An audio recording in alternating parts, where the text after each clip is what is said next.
Team India star pacer Jasprit బుమ్రాకు పాకిస్తాన్ మాజీ pacer Rawalpindi express Shoaib Akhtar సలహా ఇచ్చాడు.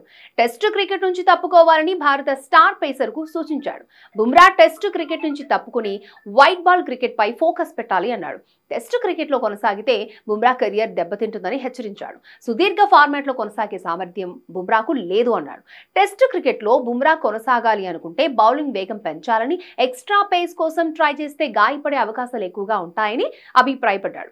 వన్డే టీ20s లో బుమ్రా అద్భుతమైన ఫాస్ట్ బౌలర్. ఎందుకంటే అతను లెంగ్త్ ను బాగా అర్థం చేసుకుంటాడు.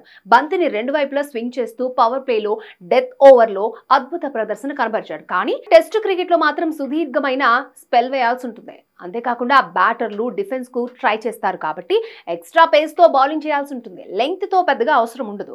బౌలింగ్ లో పేస్ లేకుంటే బంతి సీమ్ రివర్స్ స్వింగ్ కాదు. ఇక బౌలింగ్ లో తడబడుతుంటే జనాలు ప్రశ్నించడం మొదలు పెడతారు. కాబట్టి ఫ్యూచర్ ని దృష్టిలో పెట్టుకుని బుమ్రా టెస్ట్ క్రికెట్ నుంచి తప్పుకోవడమే బెస్ట్. ఇప్పటికే టెస్ట్ క్రికెట్ లో అతను చాలా వికెట్లు తీశాడు. న్యూజిలాండ్ తో సిరీస్ లో బుమ్రా దారుణంగా ఫెయిల్ అయ్యాడు. ఒకవేళ బుమ్రా టెస్ట్ క్రికెట్ లో కొనసాగాలి అనుకుంటే బౌలింగ్ లో వేగాన్ని పెంచాలి. పేస్ను పెంచితే గాయపడే ప్రమాదం పొంచుంటుంది. నేనే బుమ్రా ప్లేస్ లో ఉంటే మాత్రం టెస్ట్ క్రికెట్ కి వీడ్కోలు పలికి పరిమిత ఓవర్లపై ఫోకస్ పెట్టేవాడిని. ఇక బుమ్రా టెస్ట్ క్రికెట్ మాత్రమే ఆడితే సమస్య లేదు. కానీ అతను ఐపీఎల్ తో పాటు వన్డేలు, టీ20లు, టెస్ట్ క్రికెట్ కూడా ఆడాలి అనుకుంటున్నాను. వరల్డ్ బెస్ట్ పేసర్ అయిన బుమ్రాని కాపాడుకోవాల్సిన బాధ్యత భారత్ పై ఉంది. గాయాల బారిన పడకుండా చూసుకోవాలని షోయబ్ అఖ్తర్ చెప్పుకొచ్చాడు.